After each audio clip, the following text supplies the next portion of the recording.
ये बात है छोरी, किस सोच में पड़ गई है? ले चाय पी फटाफट। P P.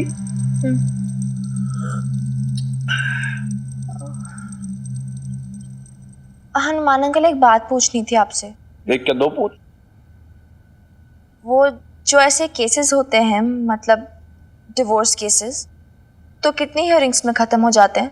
एक बार को मान के चल कि भाई रिट पिटीशन जाएगा, उसके बाद फिर जवाब आएगा, फिर एक और लिखित पिटीशन जाएगा, फिर उसका जवाब आएगा, फिर उसके बाद पेशियां होंगी 5-6, हाँ 5-6 तो हियरिंग्स 5-6 होती हैं। लेकिन तू परेशान मत हो। देख क्या है कि ये जो टाइम है ना, एकदम से फुर्र करके उड़ जाएगा, यूं चुटकियों में निकल जाएगा ये टाइम। चल चाय पी, हम लोग चलते हैं।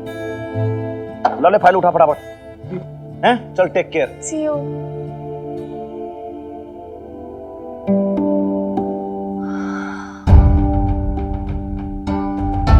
$5,000 पर अपेयरेंस के हिसाब से 6 अपेयरेंसेस, 30,000 तो ऐसे ही चलेगा यार। फिर रिट पिटीशन अलग, कंसल्टेशन फीस अलग, इतने पैसे कहाँ से आएंगे?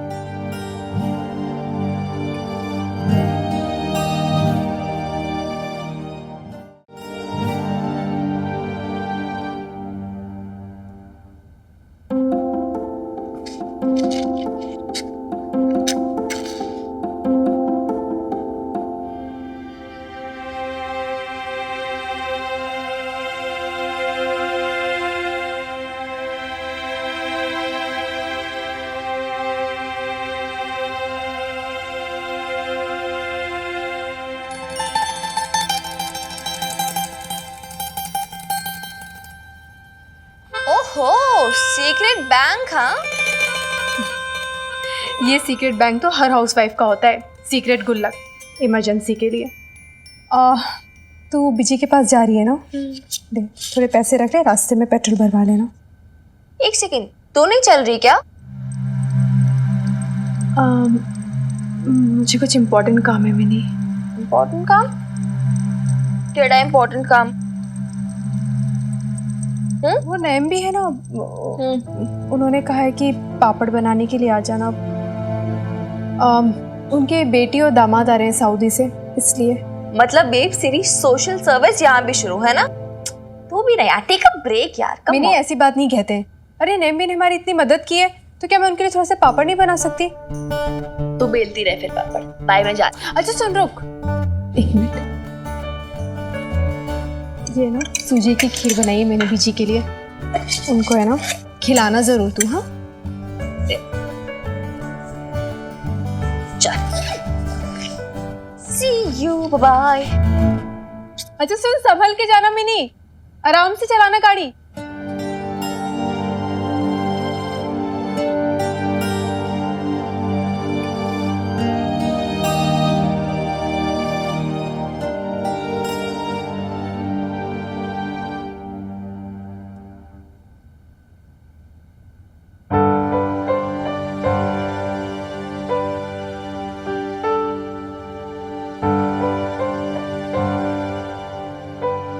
हाँ हेलो नईम भी, मैं बबीता बोल रही हूँ।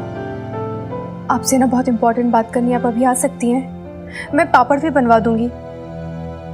नहीं नहीं, अभी आज ही बात करनी है।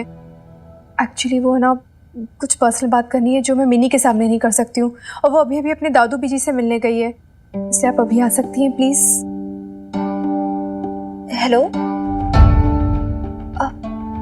यस, प्लान्स में थोड़े चेंजेस हुए हैं। मेरी मॉम नहीं आ रही अभी मेरे साथ, तो मैं अपने ग्रैंड पेरेंट्स के घर बाद में जाऊंगी। So can we meet now, like if it's possible? Great, okay, thank you.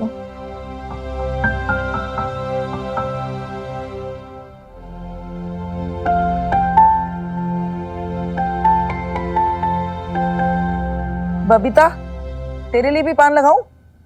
नहीं नहीं,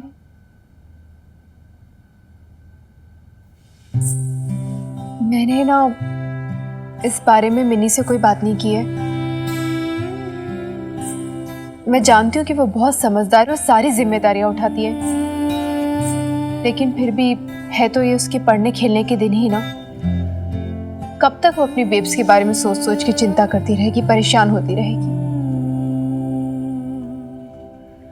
बात तो तेरी ठीक है, आखिर मिनी भी तो बच्ची ही है। हाँ, तेरी माँ बनने का बड़ा शौक है उसे।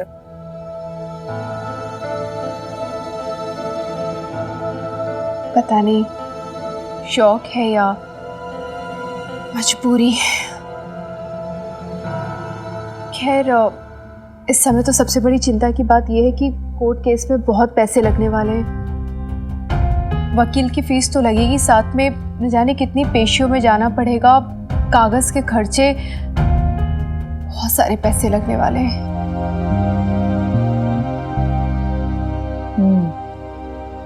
तो कुछ तो जोड़ा होगा तूने बुरे दिनों के लिए।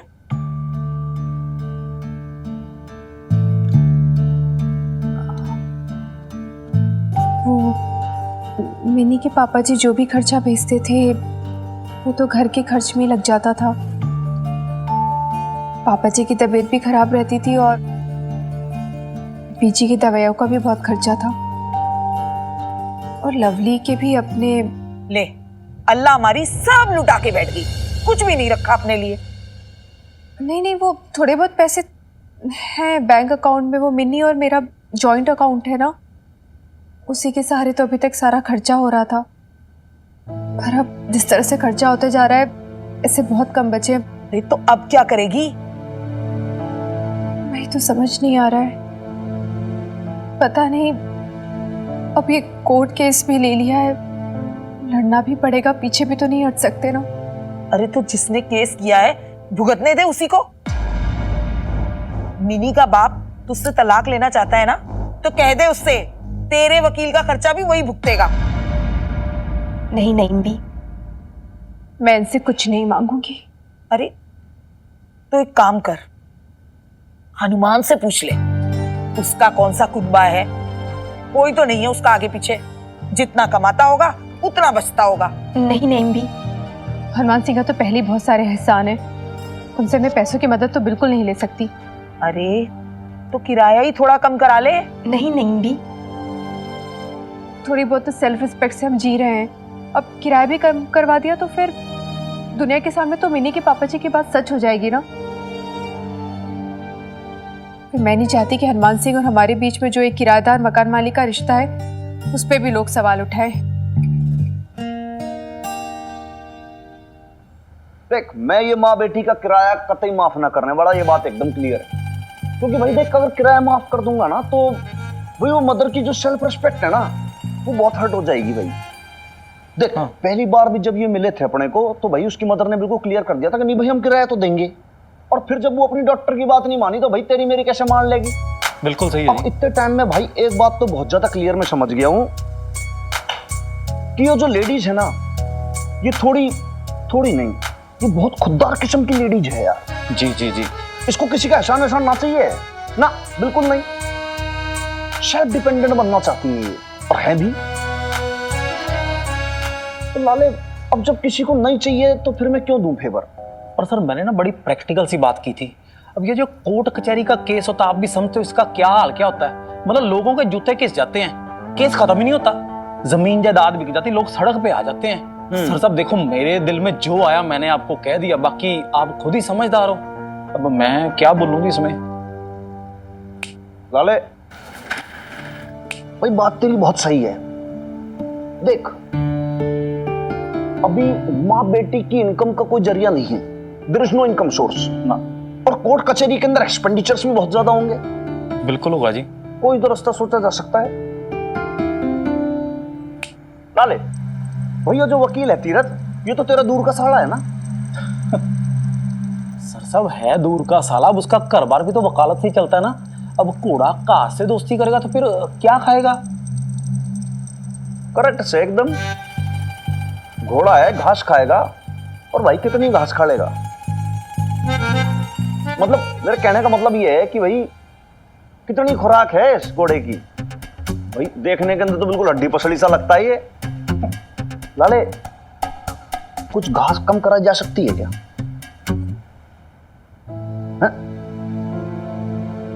अरे भाई मन में पता है कि सारी खुदाई एक तरफ और जोरू का भाई एक तरफ। सर काय का जोरू का भाई एक तरफ, अब तक शादी कहाँ हुई है मेरी सर साहब। अब आपको कितनी बार तो होता है सर साहब मेरा कि मेरा सोरा जो है कितना कंजूस है, दुआनी तक नहीं खर्चता वो। 4 बेटियां घर पे बैठी हैं, 25, 30, 35, 40 की हो चुकी हैं।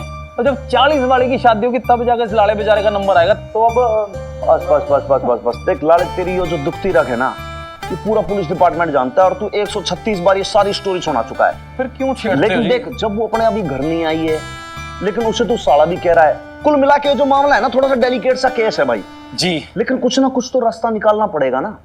लाले तू कुछ सोच, कुछ ऐसा कर, कुछ ऐसी बात पटा कि ये जो वकील है तेरा कुछ मान जाए यार, कुछ सेटलमेंट कर ले।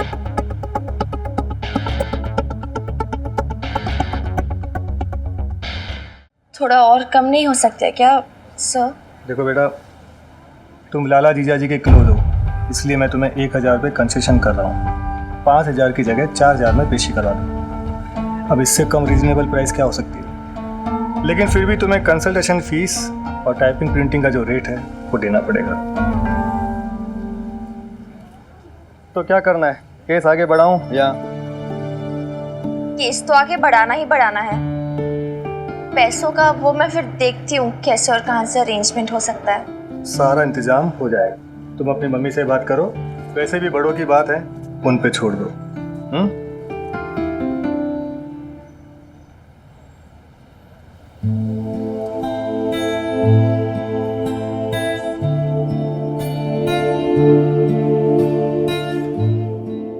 वैसे मुसीबत सिर्फ यही नहीं कि वकील का इतना खर्चा है, कोर्ट में इतना खर्चा होगा। मुझे मिनी के आगे की पढ़ाई का भी तो देखना है, उसका भी तो खर्चा होगा और इस बात का मुझे ज़्यादा टेंशन है। तू मुझसे भी तो कुछ लेने को तैयार नहीं हो रही है बबीता, वरना मेरे बेटा बेटी खर्चा तो भेजते हैं हर महीने। इतना खर्च कहाँ होता है, क्या करूंगी? अरे कलेजे पे रख के साथ थोड़ी लेके जाऊंगी। रहने दीजिए नईम भी, बातें मत बनाइए। क्या मैं नहीं जानती आपके बेटा बेटी क्या खर्चा भेजते होंगे और कैसे आपका गुजारा चलता होगा? फिर भी अल्लाह का दिया इतना तो है नेकबख्त कि मैं तेरी कुछ मदद कर सकूं। नहीं नईम भी, अब जानती ना मैं नहीं मानूंगी। अरे चल उधार समझ के रख ले जिद्दन। पर उधार भी तो मुझे आगे चुकाना ही होगा ना नईम भी, ये परमानेंट सोल्यूशन है ही नहीं। अरे हर बात पे मना करती है, कुछ तो चल रहा है तेरे दिमाग में जो बताती नहीं है। देख घबरा मत, मुझे बता क्या सोचा है तूने? वो मैंने ना पूरी रात सोचा, बहुत सोचा, कोई रास्ते नजर नहीं आ रहा था। फिर बस एक ही तरीका समझ आ रहा है,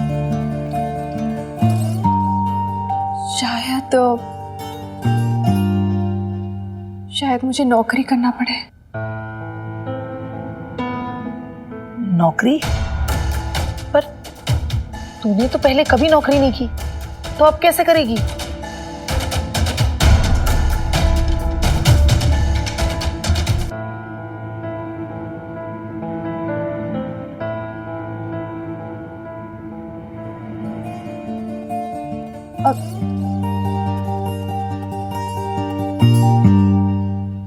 अब धीरे धीरे तो सब कुछ करना सीख ही रही हूं ना, ये भी सीख लूंगी। वैसे भी जिस रास्ते में चल पड़ी हूं ना नैम भी, मैं जानती हूँ कि उसमें हर मोड़ पर मुश्किलें आएंगी, पर अभी रास्ता तो मुझे तय करना ही होगा ना। पीछे नहीं हट सकती, हिम्मत भी नहीं हार सकती।